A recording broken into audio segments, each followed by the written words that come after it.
সেভাবেই আমাদের কোনো বিচার আমরা পাচ্ছি না।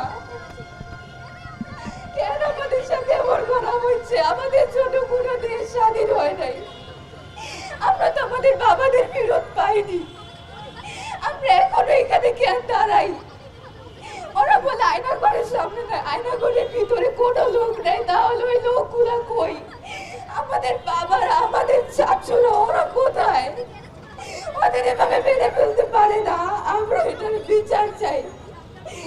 আমাদের কেন এখনো দাঁড়াতে হচ্ছে এভাবে? আমার ভাইটা তো বাবাকে দেখেই নাই। এই ছবি আমাদের জন্য আমাদের বাবা, বাবার সাথে আমার কোনো স্মৃতি নেই। আমি শুধু আমার বাবাকে ফেরত চাই।